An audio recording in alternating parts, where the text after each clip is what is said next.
I asked you right before we got on the call, like, do you ever do instant forms? And you said no, never. It sounds like something that you're really strongly against. I totally get where you're coming from. I have done instant forms is sometimes when I'm just trying to help someone get their Facebook ads out and we just want to get something going and they want to get some leads.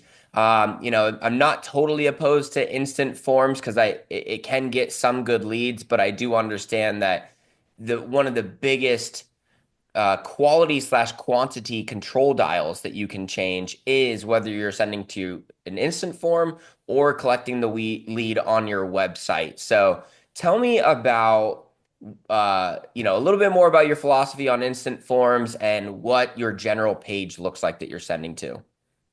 Cool. So effectively, when we run marketing, we're trying to solve a business problem. And sometimes our clients might say, I want more leads, I want more leads. But really, what they want is more buyers. And so with instant forms, it's very easy to say, look, I'm getting you CPLs for $6, $10, $20, whatever. They're really cheap. But the thing about cost per lead, CPL, is it doesn't affect the P&L, the profit and loss. So what we do in my agency is we're actually tracking down to the CPA, we're tracking lead to sales time, and we're tracking CPA ideally. So all we do is focus on lead generation, high ticket lead gen. I've worked in ecom, whatever, but lead forms is obviously lead gen. Now, what happens is when a client is running a lead form ad, and I hotly debate this with many media buyers, so I'm sure there's a lot of media buyers that disagree. The beautiful thing about marketing is there's not one way to do it, right? However, I do think lead form ads need to die and they should be replaced with what I call a digital appointment setter. And I'll talk about the layout like that you just asked in a second.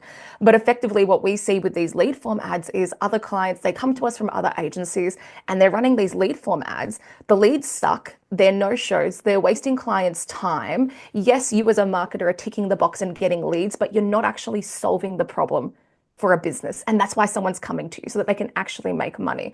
So, for example, we had a client and we were able to decrease their lead to sales time from going from their forms to a landing page from 30 days to 2 days, right? And their CPL was a bit higher, but the ROI was better. The ROI was infinitely better. And that's what we need to be tracking as marketers, because I said at the start, we solve a business problem. So maybe before I get into the landing page breakdown, because that'll be a long monologue that I can walk us through. Uh-huh. Um, I just finished a 3 day live boot camp with a bunch of people building them out on Go High Level. But what do you think about lead forms? Do you have like a contrarian opinion or something different?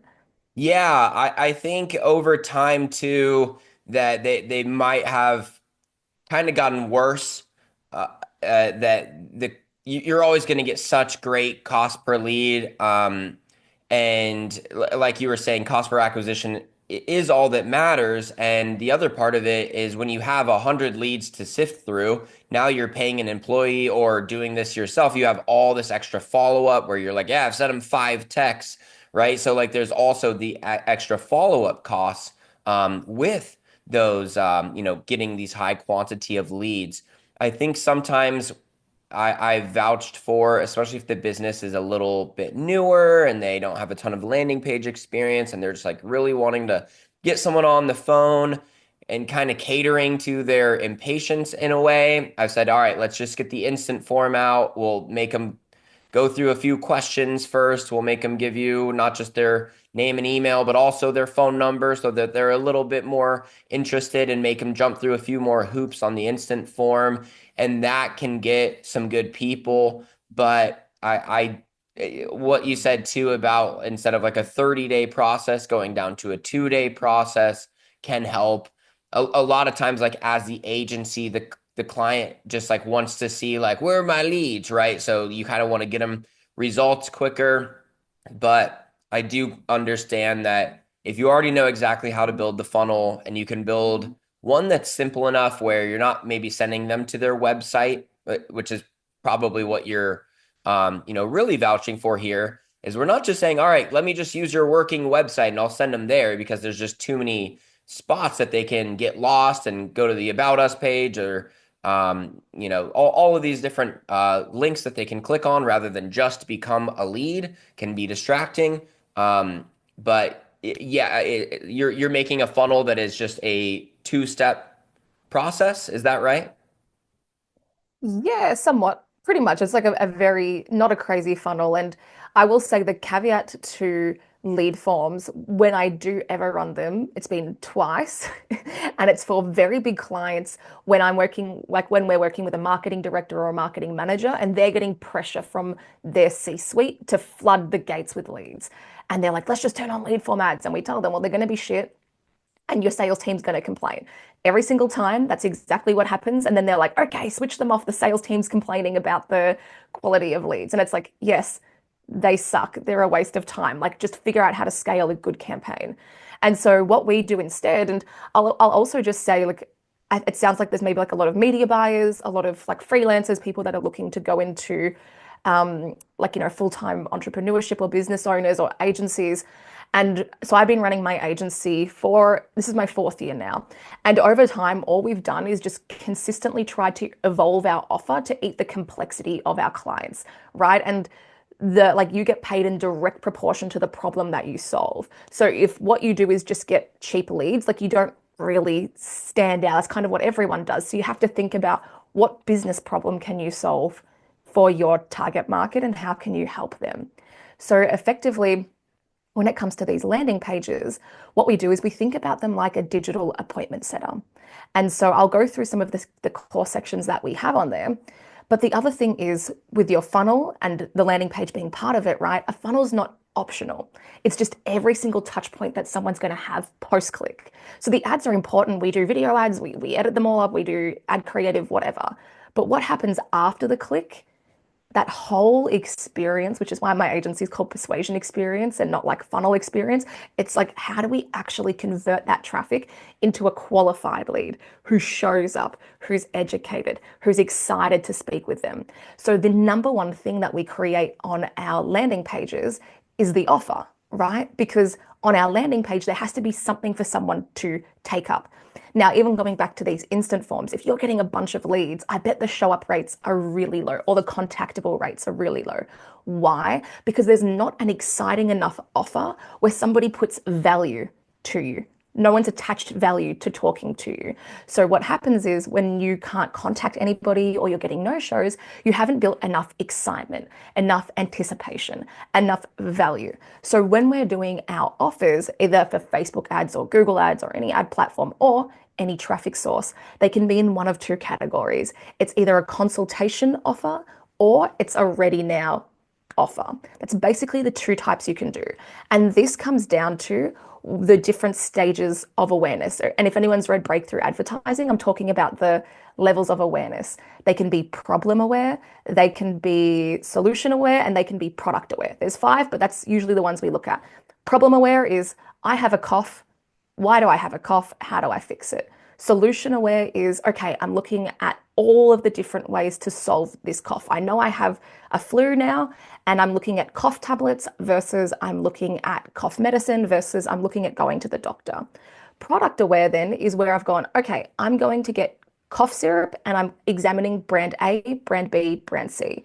And as marketers, it's really important for us to understand to make our campaign work which stage our market is in. So we need to understand what's the conversation going on in their head. And I'm just giving like a bit of like pre-work to making the landing page because you can't just like, for lack of a better word, shit out a landing page. You actually have to think about it, right? There's message hierarchy. You have to have a clear headline. You have to have one strong call to action. You have to have, we typically use like a problem, agitate, solve framework, but not too hardcore on the problem because then you bring in leads that are sitting in the wrong energy, that are not very pleasant to deal with in the buying process. And then I can sort of flesh out the funnel, but I'll pause there. And that's kind of an Yeah. overview of the landing page. Okay, so I know the offer is a big part of it. Is the offer going to be in the ad as well? Like, let's take, for example, a home renovation company that is trying to sell people new windows. In the ad, and maybe they're running some kind of promotion right now where you can get 10 windows for 7,000 bucks. Hmm. In the ad, are you going to be doing like, here's a video where I'm just showing you the benefits, like check out these windows, they're really insulated, they look amazing, we can install them quick, not really maybe focused on the price quite yet. And then there's some kind of promotion where it's click if you would like more information about that is like the call to action of the ad. If you would like to learn more, go here rather than if you would like a quote. Like maybe are you doing like I guess that's kind of the question on the ad. Is the call to action click to learn more or click to get a quote? And then on the page, then you're kind of saying 10 windows for $7,000. And then maybe do you typically have a video from the owner that's like a couple minutes long? And yeah, I've got more questions there, but I'll stop there.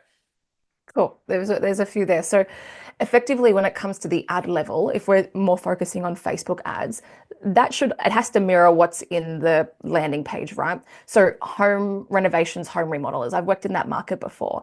And when we do a Facebook ad, we have to think, okay, what level are they in their stages of awareness? And when we create an offer, what is the next micro step? So I'll talk about this one and I'll come back to your window example in a second. But for example, when we worked with this client, they are Dallas's #1 home renovation and remodeling company, and they help women and families to stay in their homes instead of moving, right? But what we had to do was we saw everybody else in the market was running their offer to a free quote. But when we actually research the market, which is the most important thing, do you understand the target market, right? Marketing's just inputs and outputs, garbage in, garbage out. So a lot of marketers aren't spending time to truly understand the target market and to crawl in their mind and understand what's going on up in here right now. How do I enter that conversation right now? And so for us, when we were doing this campaign, and we were like, okay, so what we're seeing is there's a lot of horror stories in the market, right? It's very male dominated, talking to a female audience. And what they're all pushing to is to get a quote. However, we know the target market. They don't know what they want. They have this mood board on Pinterest, on Instagram, whatever. And they're like, okay, I don't understand the design yet. So how can you get a quote for something when you don't know what you need? See the next micro step. So the next micro step, what we did, and then we were like, okay, selling sunset was really big at the time. We were like, what would be a cool thing we can do? And we did apply for your free champagne design consultation with Dallas's #1 home remodeler, something like that, renovation and home remodeler. And the target market goes, yes, because the eyebrow above the headline said from Pinterest board to dream home. And now we're starting to talk in their language. So it's much more Mhm. important to do that. And then the call to action was something like apply for your free like dream home consultation or design consultation or something, right? Whereas competitors were going out to market saying, get a free quote, get a free quote. The problem is with Facebook ads, which is a colder temperature of traffic, the people we were talking to weren't in product aware. They weren't looking at home remodelers yet. They were stuck back here. I want to stay in my home. I have some ideas on design. Can you help me get to that next level? So then at the ad level, we'll test a lot of different things, right? Like a lot of different call to actions. But the main thing is like we'll be testing big message hypotheses and what sort of messages. So like contrarian, pain, gain. I'm sure everyone sort of knows them, but that's what we're more testing and doing a lot of social listening to come up with our good ad ideas.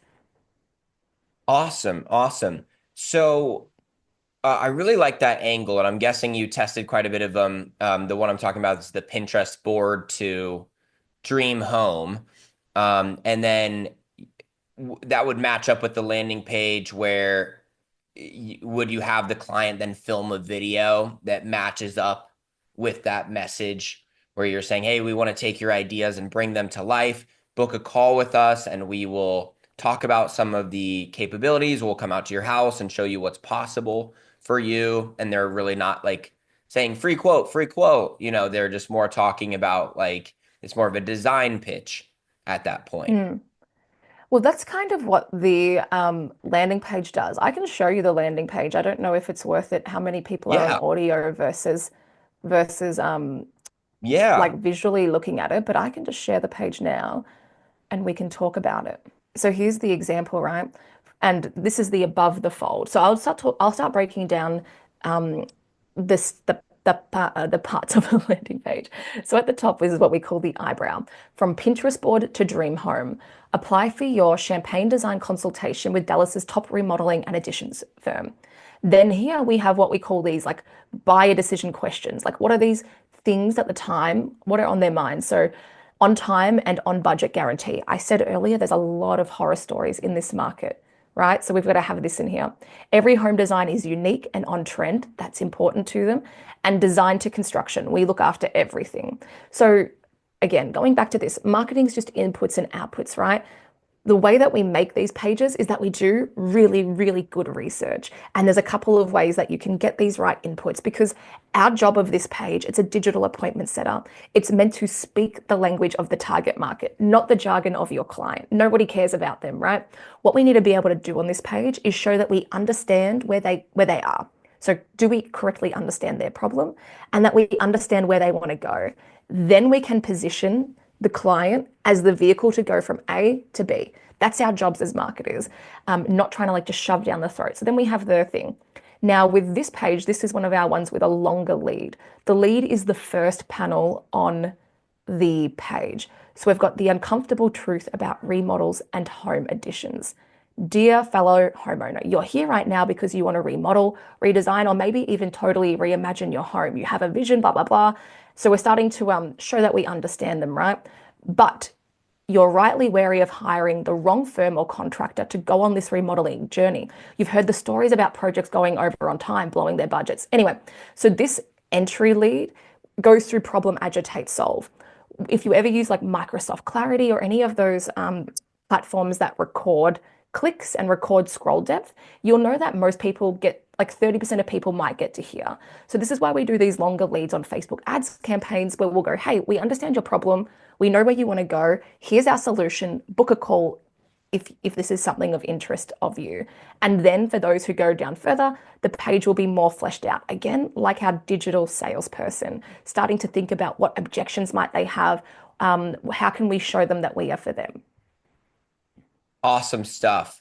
Um, so you've got it where right at the top of the page they can become a lead if they're already ready. If they're not, keep reading on. Then you can become a lead. You got another button. If you're not ready yet, Mm-hmm. keep going. You can learn more about us.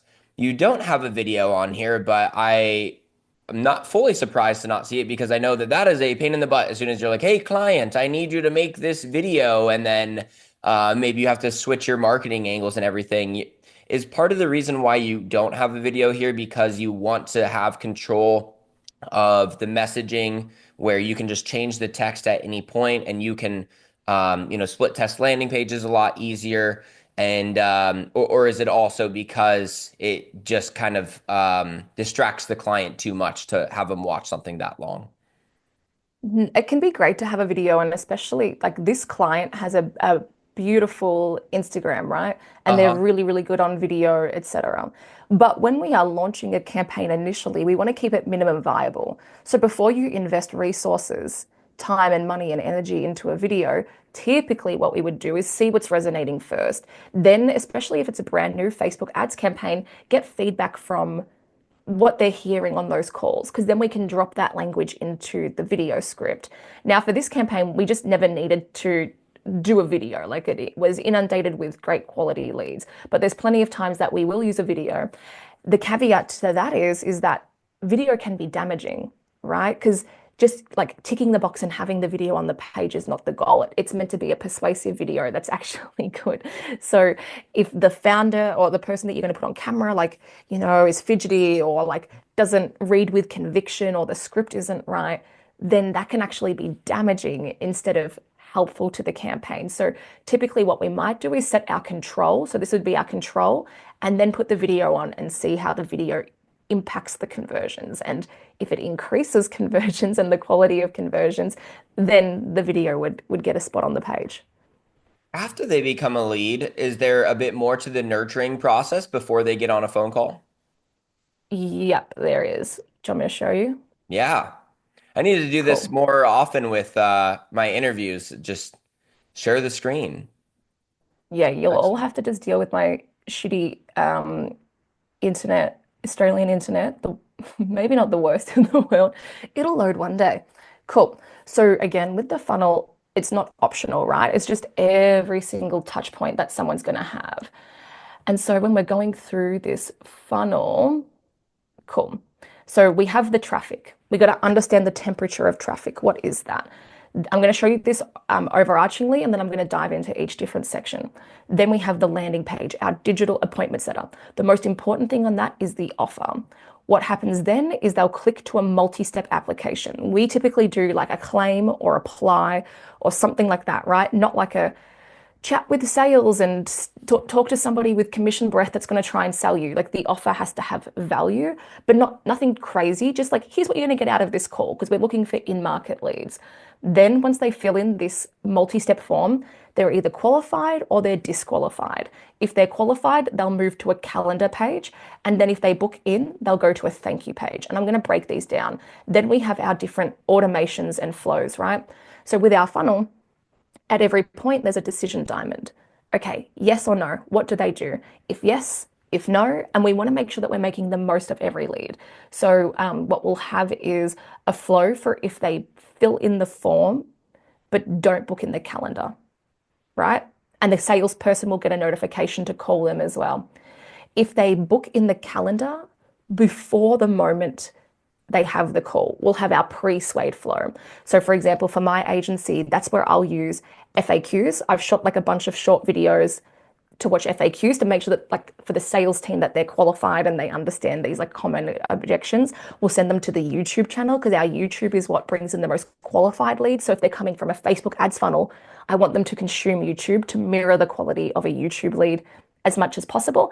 And of course to remind them. So these are not super heavy duty, but these Are are you the things sending that them we're to a thinking landing about. page with a YouTube embed, or are you sending them to YouTube? I'll send them to YouTube because I've spent many years building my YouTube, it builds authority, right? And just so everybody knows, it took me 586 days to get my first 1,000 subscribers. So this didn't just happen quickly, and I'm sure you can appreciate that, Derek. Yeah. It takes time, but you got to be committed. And then we have a no-show flow. Now this is like typical because it does depend on the lead to sales process of a client, of course, but this is typical. So I'll zoom out here. We've got this now. First thing, this is kind of like step one, which is finding your $1 million ad. I won't go too much into this, but basically, like Epic Creative is where it's at. Media buying, sure, like you can get some wins, but creative, I think we all know this is just becoming more and more important. So we're testing video ads, story copy, long form copy always works for us. Ad stills and then like UGC and really cool AI ads. And then what we do is we test these really big, different big swings. So this is just some launch concepts for a client, just like on a pretty small minimum viable budget. And we'll have like these new styles, comparison styles, native communication, ugly ads, testimonial images, blah, blah, blah. Like we'll be testing a lot. And at the start, as you guys would know, that means that the testing budget's very high, not the scaling budget. So you're not getting like the best results at the start. We've already sort of gone over this, but we want to then make sure that we have this landing page to send the traffic to. And the most important thing here is making sure that it's congruent with the ad and it has a really strong offer. So this is another one that we ran for a client. I'll quickly show you. This one's still running. So this landing page, it's for a smaller client. This made 500K in 8 months. I have a video breaking this down on my channel and an interview with this person. But effectively, the offer was this domino investment property strategy. And we came up here with their proprietary system. So how does he get proven repeatable results? Happy to break that down, but I don't want to go on a side quest. And then, for example, here in finance, it's get up to 500K, apply today and get pre-approved in just 24 hours. So earlier I was talking about offers, how there's consultation offers and how there are ready now offers. This was for a Google Ads campaign and it's a ready now offer, right? And then same for this finance one. In any case, moving down the funnel, then we have our qualification and booking system. So we have the ad to the landing page. Now what? They click a button. Then what? So what we want to do is remember that the goal is not leads. The goal is qualified leads that turn into buyers and to not be afraid to disqualify. So we've tested out straight to calendar and then they fill in the information. We've tested form to calendar, so like a pop-up form to calendar. And then we've also tested multi-step to information to calendar. Typically, this is what I prefer as the control, being the multi-step to information to calendar, but it is actually different for every industry. So we have to test out what is going to be the best. So that's the qualification and the booking system, and then the thank you page. So this is one of the pages in the funnel that are the most slept on. Because when we have our thank you page, it's a chance for us to future pace and congratulate them and get them to do something else and get them to be more qualified and more educated. So you can see here on this thank you page, we never say thank you because that sounds like they've just done something for Yeah. you, right? With congratulations, you're Mm. one step closer to dream outcome, which is for this hair restoration doctor is getting your hair back and regaining your confidence. Video of this doctor, FAQ questions, then getting them to add it to the calendar and some testimonials. And then there's the email and the SMS nurture that we just went through. So that was a big information dump, but effectively add to landing page, to qualification system, to thank you page, and then your 3 email nurtures, the no-show, field form didn't book, and then the pre-swayed flow booked before they have the meeting.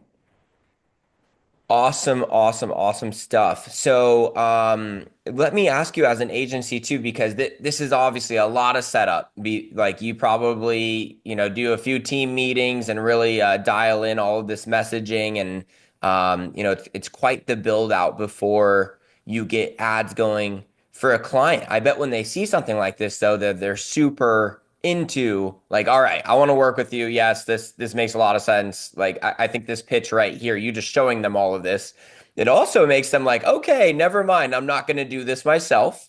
I know that now. The complexity of it. But how can I ask, like, how do you charge as an agency? I'm one that I really like charging by performance when I can. It's a lot easier for e-commerce than it is for lead-based businesses, though, Mhm. especially when there's this much build out and you're relying on their sales team being good. Do you do performance based or do you do a set price? So we have a set price for building this initial machine. So we do all of the research, all of the strategy. And by this, I mean, I wonder if I can find it. I can't find it. That's okay. I was going to show you one of our strategy documents, but like we're going in depth onto the target market. We're listening to sales calls. We're creating like this whole fleshed out persona. We're creating the messaging. We're figuring out the positioning. We're figuring out the offer. So there's a lot of strategy, right? And it's just research, strategy, execution, launch. So in any case, there's this, we have to set up this infrastructure. And then there's the month to month, which might be more what you're talking about. And for our month to month, we do percentage of ad spend, which basically for us, it's like the kinds of clients who come to us. There's clients who want to go from 0 to 1, and there's ones that want to go from 1 to 100. And so the people who come to us are looking to profitably scale. They have very aggressive, ambitious growth goals, and they're spending, but they're capped because nobody's been able to figure out how to help them to spend more. And the problem is your traffic is worthless unless it converts. So that cap is coming from that they don't have the economics to scale. Once we plug this machine in, and then we will do more landing pages, more funnels, etc. That's when they actually have the economics to scale. So that we're incentivized to scale them, right? It's a percentage of ad spend. And then what they get though, just in case anyone's interested, is like, oh, well, what do they get? It's not just a media buyer. They'll get a creative, I don't know, I should say a senior strategist. They've usually come from running their own business. They've usually pumped at least $10 million in ad spend through. They're very, very, very smart. Some of them have been doing direct response since I was in high school. So I find very, very good pod leaders. In that pod, there's a funnel strategist and media buyer who's doing a lot of the CRO, the hands-on new ads, analysis of results, and just like coming up with new ads. There's a full-time ad creative person, video ads, ad creatives, etc. And then there's what we call the pod technician, the person doing a lot of the tech, maybe some of the junior media buying and getting a lot of that stuff done. So what the client is getting, and this is what I was talking about at the start of the call, like our value proposition has evolved over time. And now for the right clients, what they get is a plug and play performance team ready to go with proven systems. We have this live in like 3 to 4 weeks, which is insane. Like it's insane. It's because our systems are so good and the team are trained so well. They go through like 2 weeks of onboarding and training, and then we're coaching them depending on what role they're in, 1 to 2 times a week. Like it's pretty intensive. Okay, yeah, that was my very long answer to your very short question of what What do you charge if monthly? No, such great stuff. If you guys already haven't liked this YouTube video, make sure you do so. Yeah, this is incredible value. So, you're charging based off of a percentage of ad spend. How often do the clients get that right away? They're like, okay, yeah, it makes sense. Versus like, you kind of have to tell them, but I'm not going to just spend stupid. Like, we're going to make Hmm. sure that this metric is always above this amount before we increase Exactly, ad spend, exactly. right? So I'll show you this. So that's a very great question. So some of them come in and then they're on the retainer. They're not at the percentage of ad spend because it's ad spend or percentage, whichever is higher, right? And we say, hey, that's going to be a pretty good problem to have considering no one else has figured this out for you. But we need to be incentivized to grow your account. We're never going to be like, oh, that's out of scope. Like we are pumping out ad creatives every week, new ad creatives every 1 to 2 weeks, like new landing page ideas, new offers. We are throwing resources out this so that we can grow them because we're not taking on like local businesses or mum and pops. Like these are big companies, usually looking for an exit in 2 to 3 years, who need to like figure out how to build a machine for predictable, consistent leads to profitably acquire customers at scale. That's a hard thing to do, right? Most businesses fail, and it's because they can't figure this out. That's the problem we solve. So we call these the 90-day game plan. We look at, okay, where are you now? And we do this just so everyone, like, we want to set expectations with the client. We need to get on the same page. Where are you now? Where do you want to be? What is or isn't working? And then the client tells us, hey, these are the business goals. This is where I want to be. And then we just reverse engineer what it would look like to make that a reality. Cool. So if you want to be getting this CPA and this CPL, here's the metrics that we're going to need. This is going to be red. This is going to be green. This is going to be gold. We're aiming for gold. This is what needs to be true. And then every single week we work with our clients in Slack. Every week we're like, cool, here's what we did this week, here's what we're doing this week, here's our blockers, here's our wins and lessons learned. And then we get on monthly marketing and sales syncs so that we can get information from them for new ad ideas and then just keep working towards this. Now, the benefit of this is for anyone only listening to audio, what I'm showing here is a spreadsheet and it's breaking down the economics. So you can see here landing page conversion rate, calendar booking, show up rate, how many qualified, close rate, cost per click, etc. So we know how to change this. And the management's not always 10K. This is just a template, but we know how to change this basically, right? So if the landing page is low, we have a playbook. We know how to fix it. If the calendar bookings are low, we know how to fix it. And that's marketing, psychology, economics times technology. So hopefully that's helpful. Nope, I didn't get any value. So I'll go I'm home. just I'm already no, home. it's such great stuff. Okay, so there's like the different levels to which you're making a different percentage of the ad spend. Is that what those red and the gold levels No, were? this is more like showing the client what's possible, right? So this would be like worst case scenario. And these Uh-huh. are, again, this is just our template. This is Okay. like, okay, You're getting here's paid the worst same case. no matter what though. Yes, yeah, yeah, yeah, yeah. Okay. And going back to your question, okay, well, we're only going to scale an account that's hitting certain metrics. So it's on us because we need certain foundational economics. Because when you scale an account, we all know you don't necessarily get to keep those beautiful Yeah. economics on a smaller budget, right? So you need to have a certain level of economics and numbers to actually be able to scale. And those numbers are going to be completely different for each business, or have you kind of found your like baseline metrics and then no? It's Okay. com it's completely different. And even Yeah. on sales calls, which I do less and less of now, but they'll be like, well, what's going to be my CPA? What's my CPL? And I'll put it back on them. Well, for CPA, what can you afford to spend to acquire a customer? Because the business who can afford to spend the most will win. That's all it is. So it's like your business is not like going to be like marketing led in the sense where we come up with it. You tell us like what metrics. You need to know your numbers as a business owner. What can you afford to spend? I can give you a guideline for clients in similar industries, what that could be, and we can like try and figure it out. But the business owner needs to know their numbers. And so the businesses that come to us where they're like, yes, we can afford this cost per qualified call that shows up. This is our North Star metric. At the moment, we're here. As long as you're in this range, that is success. And that's the most important thing, right?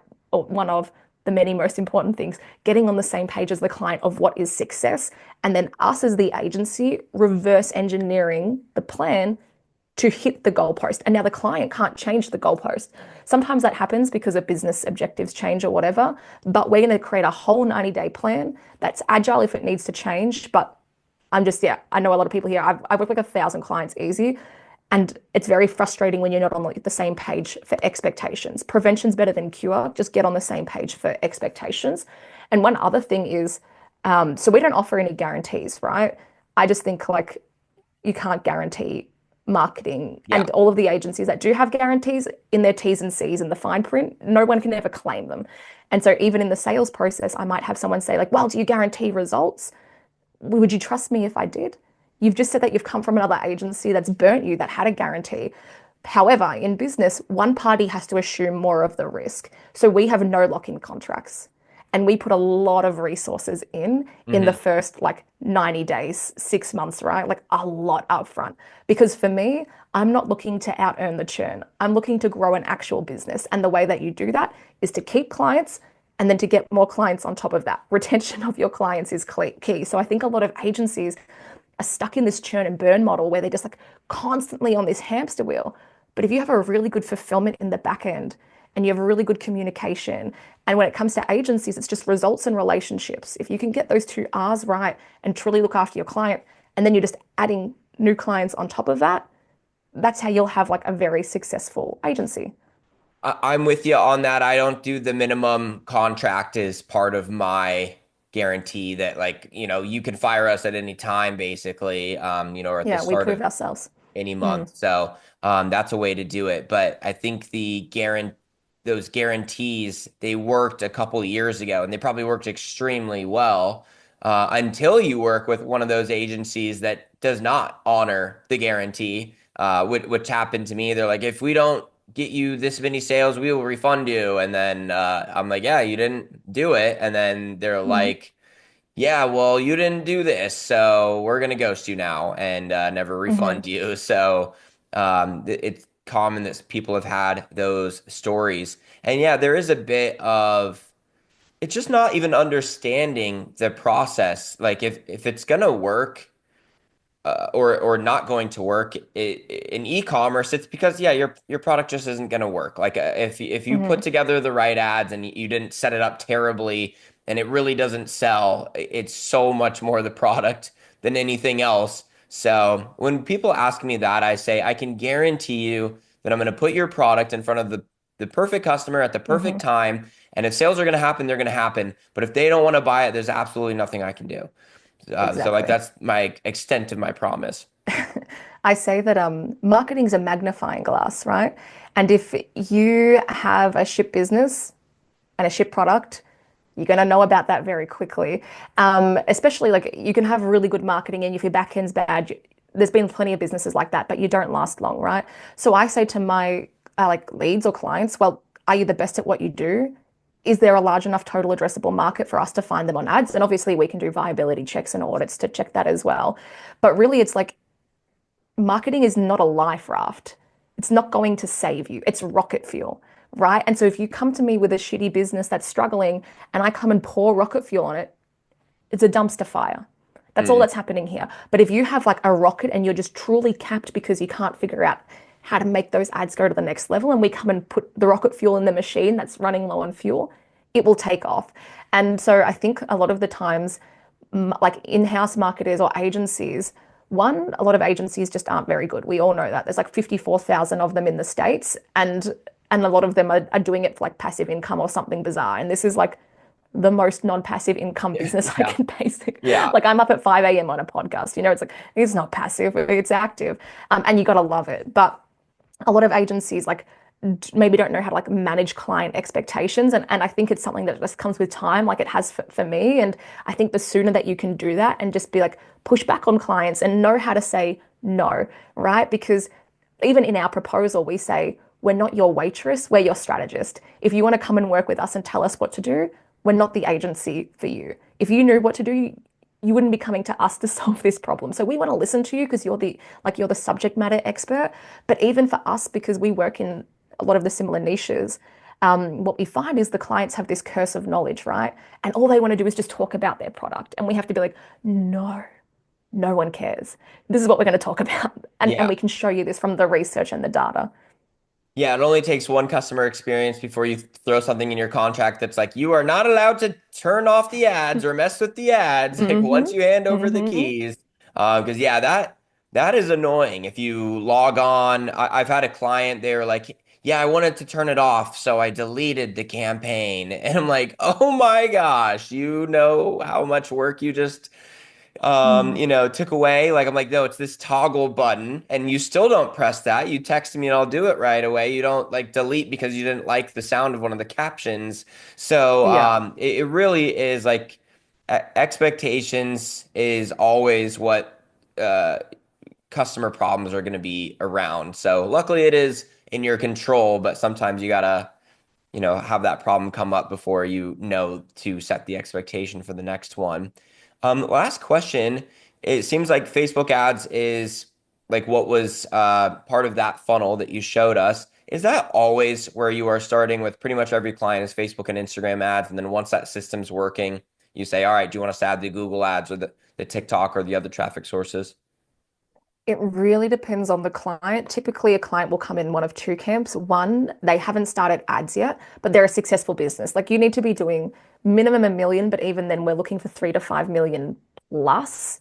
And that means like your business is working. So maybe they haven't started ads before. Like we just brought in this awesome client in the legal space, and we're going to blow up their campaign. And we're actually going to do Facebook ads for that. It's a surprise. Stay tuned on my YouTube. I'll do a sick breakdown of that.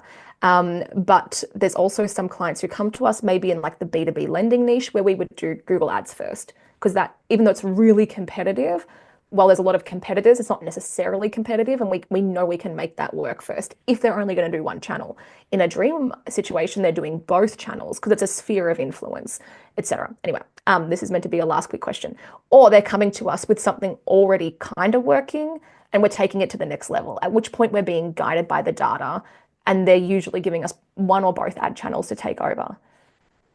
And one more last quick question. So people can't work with you unless they're doing over 1 million for your done for you side. What do you offer? And then obviously, like, pitch whatever you want. For people who aren't quite there yet, do they just go to your YouTube? Do you have other resources for them?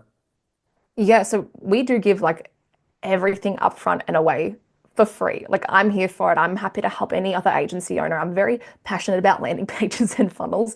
And like my mission or my broader mission is how do we help more businesses that are ethical, that genuinely help people to get their product into more hands? So for us, no scarcity mindset. We can't service all of the clients in the world, right? It's going to be a better world if we all do better marketing and agency owners have a better rep in the industry. So if you want more like DIY stuff, what I will do is I'll create a link at persuasionexperience.com/Derek, Derek.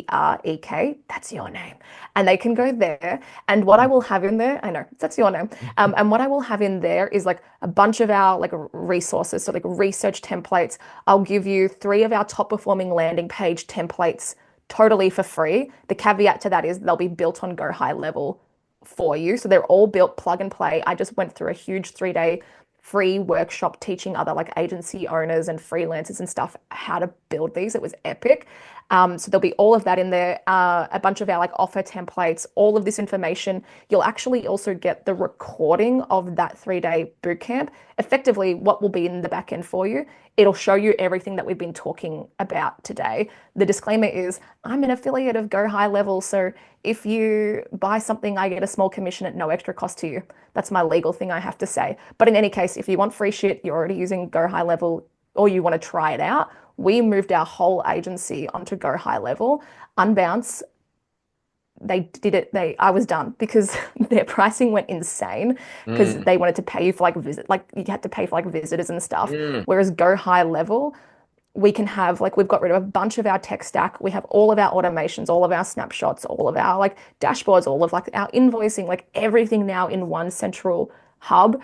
And I don't normally talk about technology, but I just genuinely enjoy Go High Level, and I recommend it very much for agencies. I'm not sure if you're using it as Yeah, well. absolutely. It's really crazy to look at the days before Go High Level where you were like, okay, you're on ConvertKit and your ClickFunnels. Okay, I'm gonna And log in right MailChimp now. You're and gonna get a code texted to you, and then give me that code, or I can't work on your business. So yeah, having everything in Go High Level is incredible. And yeah, whoever invented that company, I don't know much about the founder, but crazy vision and yeah. yeah, insane. Like really, they perfected something that the market needed that I really did not see that. But yeah, huge problem Mm. that they solved. So incredible stuff, guys. I really can say I've done about 500 podcast episodes. This episode and the last one are the best two episodes to ever be on this show. The best two interviews as far as just implementable value, never-ending value. So absolutely amazing stuff, Alicia. So great meeting you. And guys, go check out her channel. Thank you so much for coming on. Cool. Thanks for having me.